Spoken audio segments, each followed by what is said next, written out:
Tu t'es jamais demandé ce qui protège vraiment ta vie numérique pendant que t'es en train de scroller pépouze sur ton téléphone ou ton ordi? Qu'est-ce qui fait qu'un inconnu à l'autre bout du monde ne peut pas lire tes messages, mater tes photos personnelles ou piquer ton mot de passe bancaire? Parce que ouais, il y a un truc invisible, silencieux mais ultra puissant qui agit dans l'ombre. Et sans lui, on vivrait dans un internet post-apocalyptique où ta vie privée aurait disparu depuis longtemps. Ce truc, c'est pas un super-héros en collant, c'est un concept, un outil, une armure numérique, le chiffrement. Tu vois ce mot chelou qu'on sort à toutes les discussions tech ou dans les pubs pour les VPN? Ce n'est pas un truc réservé aux barbus de la cybersécu ou aux hackers de films hollywoodiens, qui d'ailleurs généralement font des fautes colossales. Non, c'est la base, la fondation, le béton armé de tout ce qui fait qu'en ligne nous sommes protégés. Et pourtant, la plupart des gens savent même pas que ça existe ou comment ça marche. Mais moi, comme tu le sais, j'adore tout ce qui est backstage et comment ça fonctionne. Et toi, t'es pas la plupart des gens. T'es ici, donc t'as envie de piger. Et t'inquiète, on va pas juste effleurer le sujet. Ici, on démonte tout, on explose, on fouille, comme si on ouvrait un vieux piano mécanique pour voir comment chaque marteau tape sur chaque corde. Mais tu vas voir pourquoi c'est indispensable, comment ça fonctionne, même si t'es nul en mathématiques, et surtout, pourquoi, même si t'as rien à cacher, t'as tout de même intérêt à comprendre ce qui se joue. C'est parti pour une virée dans le cerveau caché du net. Bon, déjà, pourquoi est-ce qu'on chiffre? Spoiler, ça n'a rien à voir avec les espions. Tu te dis peut-être, mais j'ai rien à cacher, pourquoi je m'en soucierais? Et franchement, c'est une phrase qu'on entend tout le temps. Mais laisse-moi te retourner la question. Est-ce que tu laisserais la porte de chez toi grande ouverte parce que t'as pas de lingots d'or dans ton salon? Non. Le chiffrement, c'est pareil. C'est pas une question d'avoir quelque chose à cacher. C'est une question de contrôle sur ce qui t'appartient. T'as un RIB, des messages privés avec ta moitié, des photos de famille, des mots de passe, des notes personnelles, tes plans pour conquérir le monde ou juste des recettes de cookies maison. Même si ça te paraît anodin, c'est ton espace. Et personne, je dis bien personne, n'a à mettre le nez dedans sans ton accord. Imagine que chaque fois que tu envoies un message, que tu rentrais un mot de passe ou que tu fasses un paiement, il y avait un mec avec des jumelles numériques qui te regarderait faire peinard. Sans chiffrement, c'est littéralement ce qui pourrait arriver. N'importe quel acteur sur le chemin, opérateur, hacker, bot automatisé ou même le Wi-Fi du McDo du coin peut techniquement voir ce que tu fais. Et le pire, ce que tu balances aujourd'hui peut être intercepté, enregistré, stocké et réutilisé dans 5, 10 ou 20 ans ou même dans un autre contexte. Ce qui est d'ailleurs le pire. Le chiffrement, c'est ton droit à l'oubli, à l'intimité, à la sécurité. C'est comme mettre un rideau à ta fenêtre, t'as rien à cacher, mais t'as pas non plus envie d'être observé à chaque instant. Et t'as bien raison, c'est une barrière invisible, mais sacrément efficace. Chaque fois que tu ouvres ton navigateur internet en HTTPS, le fameux cadenas vert, ou que tu lances une application de messagerie sécurisée, il y a un vrai protocole de communication qui se met en place. D'abord, ton appareil et le serveur se disent bonjour. Salut, c'est moi. PTDR, t'es qui? Puis, ils décident ensemble de quelle langue secrète ils vont pouvoir utiliser pour parler. Et ça s'appelle la négociation cryptographique. Ils choisissent des algorithmes, ils s'échangent des clés, vérifient que la personne a la bonne clé. Personne les espionne en douce. Bref, c'est une danse super bien chorégraphiée. Et tout ça, ça se passe en quelques millisecondes. Pendant que toi, tu tapes juste meilleur burger de Paris dans ton moteur de recherche, c'est un petit peu comme si t'envoyais un message à ton pote, mais que tu passais d'abord par un tunnel sécurisé. Un petit tunnel secret, avec un déguisement, une voix trafiquée et un code unique connu que par vous deux. Sauf que ça, c'est ton ordi qui le fait tout seul à ta place, à une vitesse folle. Bon, maintenant qu'on a capté pourquoi c'est important, voyons un peu comment ça marche sous le capot. T'inquiète, on va vulgariser à fond, pas besoin d'avoir fait maths sup.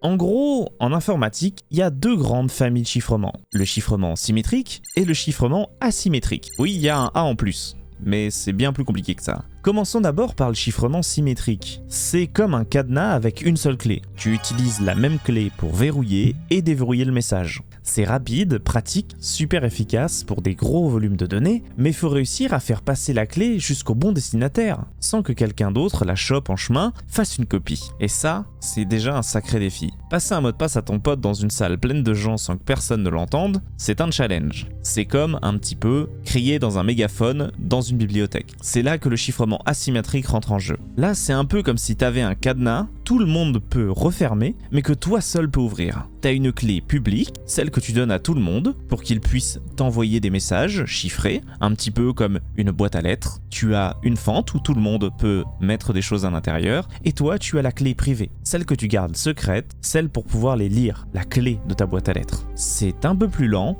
mais niveau sécurité, c'est du béton armé. Et en bonus, ça permet aussi de signer des trucs prouvés que c'est bien toi. Ce genre de système, on l'utilise tout le temps, et même sans s'en rendre compte. Quand t'achètes en ligne, quand tu te connectes à ton site préféré en HTTPS, quand tu parles sur Signal ou WhatsApp, il y a tout un processus de négociation entre ton appareil et le serveur pour décider comment ils vont parler en privé, et hop, le cadenas apparaît dans ton navigateur. Tout ce que tu fais est désormais illisible pour les curieux. Derrière ces mécanismes, il y a des algorithmes de fou, comme l'AES, le RSA, l'ECC, avec des maths à base d'exponentiels, de modulo, de théorie des nombres et autres joyeusetés. Absolument magnifique. Mais le génie, c'est que tout ça est encapsulé dans des outils que tu peux utiliser sans rien y comprendre. Comme construire une voiture sans savoir comment marche le moteur. Et franchement, tant mieux, parce qu'on a autre chose à faire. Ok, et donc en chiffrement, c'est bien, mais sans chiffrement, c'est open bar et service à volonté. Pas de chiffrement, c'est le grand buffet. Tout le monde peut piocher, ton mot de passe Gmail, visible, ta conversation Tinder, visible. En clair, les informations de ta montre connectée, de ton appli bancaire, de ton cloud, accessible. Comme si t'avais affiché toute ta vie sur un écran géant en plein Times Square.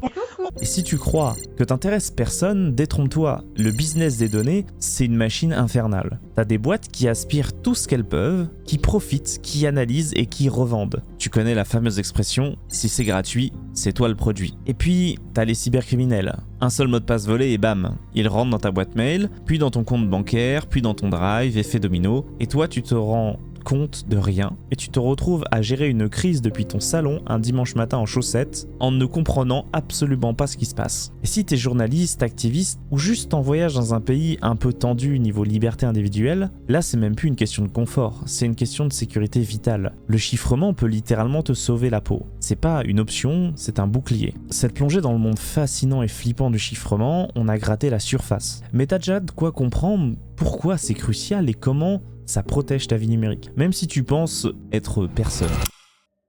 Bon, aussi le chiffrement a fait défaut, il y a eu des fuites et des scandales. On pourrait croire que les grandes entreprises protègent mieux leurs données, mais spoiler, pas toujours. Voici quelques exemples mémorables, comme PlayStation en 2011. Imaginez vouloir faire une partie en ligne et découvrir que 77 millions de comptes ont été compromis. Pourquoi ? Parce que Sony n'avait pas chiffré correctement les données sensibles des utilisateurs. Résultat, des semaines de downtime, des millions de pertes et un sérieux coup sur la réputation de la firme. De la firme. Rien à voir avec de la frime là, là vaut mieux se taire. Rock You en 2009, 32 millions de mots de passe en clair. Oui, vous avez bien entendu, une simple injection SQL et bam, les hackers avaient accès à toutes les données non protégées. Une leçon brutale sur pourquoi on ne stocke jamais les mots de passe en texte brut. C'est comme écrire son mot de passe d'ordinateur sur un post-it accroché à l'écran au final. Il y a Adult Friend Finder en 2016, 412 millions de comptes exposés. Et quand on parle d'un site pour adultes, vous imaginez bien les dégâts que ça a pu faire. Pire encore, les mots de passe étaient stockés en SHA-1, un algorithme dépassé et vulnérable depuis des dizaines d'années. C'est un désastre complet pour la sécurité. Dans le même idéo, Ashley Madison, en 2015, 37 millions d'utilisateurs d'un filtre de rencontres extra-conjugales publié sur Internet. Avec ça, chantage, divorce et même des suicides. Une fuite qui a démontré qu'une mauvaise gestion de la sécurité pouvait littéralement détruire des vies. Maintenant, quelque chose qui est un peu plus proche de vous, on peut penser à Yahoo en 2013-2014 avec un record de 500 millions de comptes piratés. La raison, un chiffrement obsolète, rendant les données pratiquement accessibles aux hackers. Un petit peu la même histoire que Adult Friend Finder. Et en 2009, Facebook, où des centaines de millions de mots de passe stockés en clair pendant une année. Pas besoin d'être un expert pour savoir que c'est une catastrophe absolue, et pourtant ça reste Facebook, un des plus grands réseaux sociaux du monde, qui lui aussi stocke des mots de passe en clair. Ce qu'il faut bien retenir de tout ça, c'est que il faut faire extrêmement attention à ces données, et surtout aux mots de passe. C'est aussi pour ça que les experts en sécurité vous disent les mots de passe, ne mettez pas les mêmes partout, parce que si un seul de ces sites a une fuite de données et que vos mots de passe se retrouvent sur internet, eh bien un hacker va pouvoir essayer ce mot de passe absolument sur tous les sites jusqu'à trouver un où il peut y accéder, comme votre compte bancaire par exemple. Vous pouvez vérifier par vous-même si vos mots de passe sont dans des bibliothèques de mots de passe piratés via le site I've been pwned en entrant votre adresse mail, ou alors I've been pwned password pour les mots de passe. Les liens sont en description. Vous vous doutez bien que ceux qui aiment le chiffrement pour protéger les données, c'est pas tout le monde, puisqu'il y a le bras de fer avec les personnes qui souhaitent accéder librement à vos données, comme les gouvernements. Certains gouvernements voulaient rendre illégal le chiffrement fort, parce que selon eux, seuls les criminels ont besoin de cacher leurs messages. Le chiffrement c'est bien, sauf quand il dérange des gouvernements. Depuis des décennies, un véritable bras de fer se joue entre les défenseurs de la vie privée et les États qui aimeraient bien avoir un passe-partout numérique, comme votre facteur. Dans les années 90, jusqu'à aujourd'hui, les États-Unis ont essayé d'imposer une puce appelée Clipperchip, censée permettre au gouvernement de surveiller les communications chiffrées. L'idée était simple, tout le monde pouvait utiliser du chiffrement, mais une clé de chiffrement serait conservée par les autorités. Le projet a été un énorme flop, car les experts ont immédiatement compris que cela ouvrait la porte à des abus et à des failles exploitables par des pirates. Depuis, cette lutte continue et les gouvernements reviennent sans cesse avec des nouvelles idées pour imposer des portes dérobées. Cette histoire va vous parler sûrement puisqu'elle date de 2016, l'affaire entre Apple et le FBI. Après un attentat à San Bernardino, le FBI a exigé qu'Apple crée un logiciel pour contourner la sécurité d'un iPhone utilisé par un terroriste. Apple a refusé, expliquant que créer une telle faille mettrait en danger la sécurité de tous les utilisateurs. Finalement, le FBI a trouvé un prestataire privé qui a réussi à contourner la protection de la pomme. Mais cette affaire a posé un énorme débat. Faut-il affaiblir le chiffrement pour des raisons de sécurité nationale au risque de compromettre la confidentialité de millions d'utilisateurs ?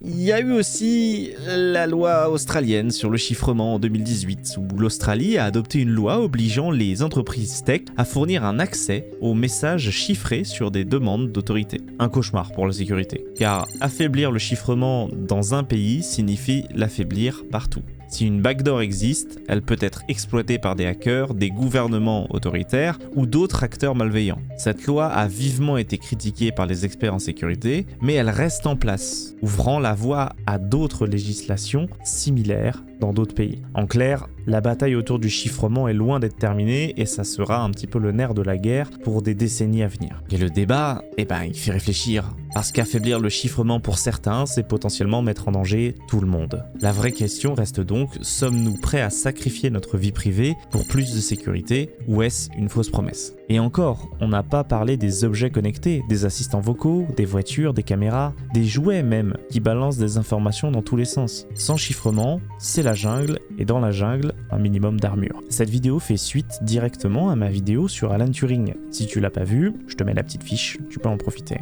Alan Turing, c'est un peu le papa du chiffrement et de tous les ordinateurs, lorsqu'il a réussi à résoudre l'encryption d'Enigma pendant la Seconde Guerre mondiale. Et au final, ce chiffrement est aujourd'hui toujours utilisé, a été amélioré pour pouvoir protéger tout le monde. Et il fallait bien comprendre que le chiffrement est quelque chose de vital pour tous, même pour toi qui scrolle en chaussettes un dimanche.